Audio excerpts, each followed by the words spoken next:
అది 1970 ఏప్రిల్ 11 అంతరిక్షంలోకి ఒక ప్రత్యేక మిషన్ కోసం సాటర్న్ వి రాకెట్ లాంచ్ అయింది. ఈ ప్రత్యేక మిషన్ పేరే అపోలో 13. చంద్రుడిపై మూడవసారి మానవుడు అడుగు పెట్టడానికి మొదలుపెట్టిన మిషన్ ఇది. బట్ ఈ మిషన్లో అలా జరగలేదు. చంద్రుడి దగ్గరికి వెళ్ళి కూడా చంద్రుడిపై అడుగు పెట్టలేదు. మిషన్ ప్రారంభమైన 2 రోజుల తర్వాత స్పేస్ క్రాఫ్ట్లోని ఆక్సిజన్ ట్యాంక్ పేలిపోయింది. స్పేస్ క్రాఫ్ట్లో 3 ఆస్ట్రోనాట్లు ఉన్నారు. అప్పటికే స్పేస్ క్రాఫ్ట్ భూమి నుండి 3 లక్షల కిలోమీటర్ల దూరంలో ఉంది. కేవలం కొన్ని గంటలకు సరిపడా ఆక్సిజన్ మాత్రమే మిగిలింది.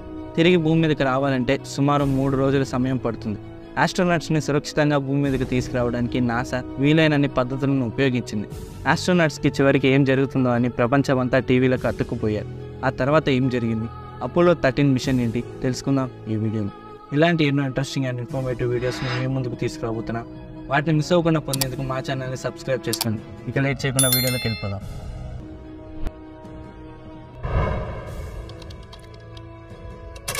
£6 million of thrust, and it has cleared the tower.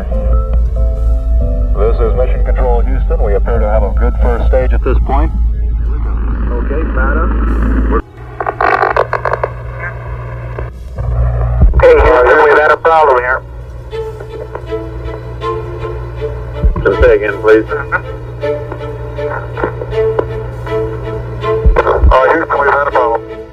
At the moment, the astronauts are continuing to try to isolate their trouble. The late report says the spacecraft now is operating on battery power alone.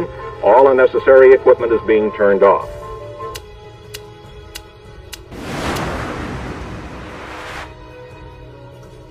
అది 1970 April 11 అంతరిక్షంలోకి NASA Saturn వి rocket launch అయింది. ఈ machine పేరే Apollo 13. చంద్రుడిపై మూడవసారి మానవుడు అడుగు పెట్టడానికి మొదలుపెట్టిన మిషనే ఇది. ఈ మిషన్కి ఆస్ట్రోనాట్స్గా జిమ్ లోవెల్ అనే ఆస్ట్రోనాట్ని, అలాగే ఫ్రెడ్ హైస్ అనే ఆస్ట్రోనాట్ని సెలెక్ట్ చేశారు. అలాగే కమాండ్ మాడ్యూల్ పైలట్గా జాక్ స్విగర్ట్ అనే ఆస్ట్రోనాట్ని సెలెక్ట్ చేశారు. ఈ మిషన్కి ముందు నాసా 12 అపోలో మిషన్స్ని చేసింది.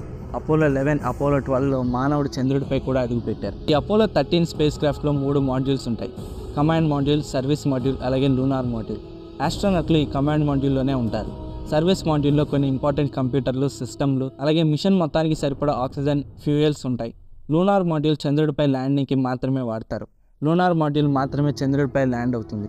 కమాండ్ మాడ్యూల్, సర్వీస్ మాడ్యూల్ చంద్రుడి చుట్టూ తిరుగుతూ ల్యాండర్తో కమ్యూనికేట్ చేస్తుంది. మిషన్ కంప్లీట్ అయిన తర్వాత లూనార్ మాడ్యూల్ మళ్ళీ కమాండ్ మాడ్యూల్కి అటాచ్ అవుతుంది. ఆ తర్వాత ఆస్ట్రోనాట్స్ లూనార్ మాడ్యూల్ నుండి కమాండ్ మాడ్యూల్లోకి వచ్చేస్తారు. ఆ తర్వాత lunar module, service module separate అయిపోతాయి. కమాండ్ మాడ్యూల్ ఒకటే తిరిగి భూమి మీదకి వస్తుంది.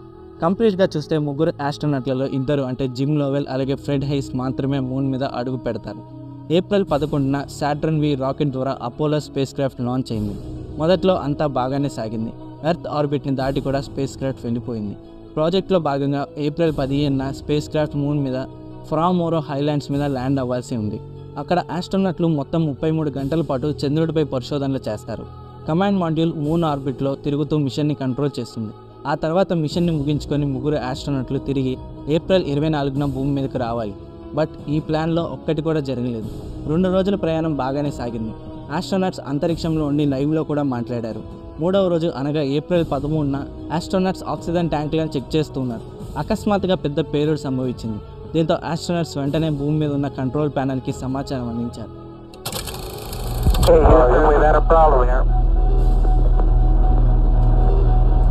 Say again, please. Houston, we've had a problem. ఈ పేలుడు వల్ల కమాండ్ మాడ్యూల్లో పవర్ కట్ అయిపోయింది. అలాగే ఒక ఆక్సిజన్ ట్యాంక్ పేలిపోయింది. 2వది లీక్ అవుతూ ఉంది. అసలేం జరిగింది, పరిస్థితిని ఎలా చక్కదిద్దాలి అని భూమి మీద ఉన్న శాస్త్రవేత్తలు తీవ్రంగా కృషించారు. ఆస్ట్రోనాట్స్ని ఎలాగైనా సురక్షితంగా భూమి మీదకు తీసుకురావాలని శాస్త్రవేత్తలు తీవ్ర ప్రయత్నాలు మొదలుపెట్టారు. లూనార్ మాడ్యూల్ని వెంటనే లైఫ్ బోట్గా మార్చారు. ఈ లూనార్ మాడ్యూల్లో చంద్రుడిపై ఉన్నంతసేపటికి సరిపడా పవర్, ఆక్సిజన్ అందుబాటులో ఉంటుంది. దీంతో లైఫ్ బోట్ లాగా లూనార్ మాడ్యూల్ని మార్చారు. అలాగే మూన్ ల్యాండింగ్ని క్యాన్సిల్ చేశారు. ఆస్ట్రోనాట్స్ని భూమి మీదకు తిరిగి తీసుకురావడానికి నాసా దగ్గర 2 దారులు ఉన్నాయి. ఒకటి యూటర్న్ తీసుకోవడం, మరొకటి చంద్రుడి చుట్టూ తిరిగి రావటం.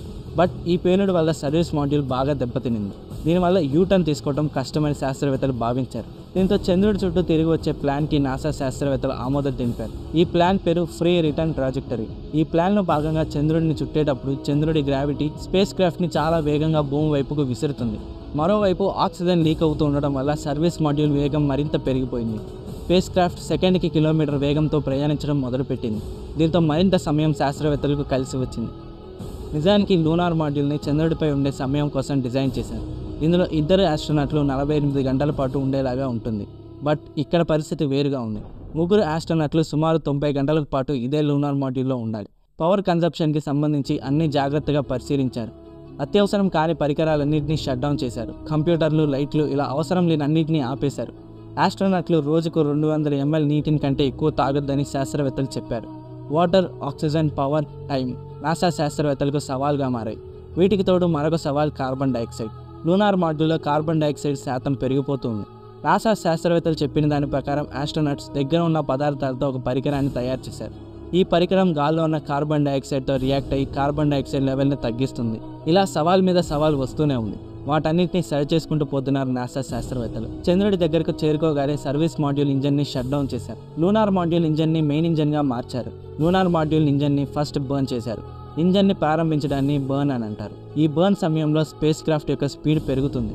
బట్ ఇక్కడ కూడా ఒక సమస్య వచ్చి పడింది. లూనార్ మాడ్యూల్ని ఒక్కసారి మాత్రమే బర్న్ చేయగలం. బట్ లూనార్ మాడ్యూల్ని 3 సార్లు బర్న్ చేయడానికి నాసా శాస్త్రవేత్తలు సిద్ధపడ్డారు. దీనివల్ల 11 గంటల సమయం ఆదా అవుతుందని అంచనా వేశారు. లూనార్ మాడ్యూల్ చంద్రుడి ఆర్బిట్లోకి చేరుకుంది. చంద్రుడి ఆర్బిట్ సాయంతో స్పేస్ క్రాఫ్ట్ని తిరిగి భూమి వైపుకు తిప్పారు. వెంటనే lunar module engine second burn చేశారు. ఆ తర్వాత 3వ బర్న్ కూడా చేశారు. శాస్త్రవేత్తలు అంచనా వేసినట్టు ఈ 3 బర్న్స్ సక్సెస్ అయ్యాయి. మొత్తానికి ఫ్రీ రిటర్న్ ట్రాజెక్టరీ ప్లాన్ అలాగే బర్న్స్ వల్ల తిరిగి భూమి దగ్గరికి చేరుకున్నారు ఆస్ట్రోనట్స్. ఏప్రిల్ 17, 1970న లూనార్ మాడ్యూల్ ఎర్త్ ఆర్బిట్ని చేరుకుంది. సర్వీస్ మాడ్యూల్ని లూనార్ మాడ్యూల్ నుండి సపరేట్ చేశారు.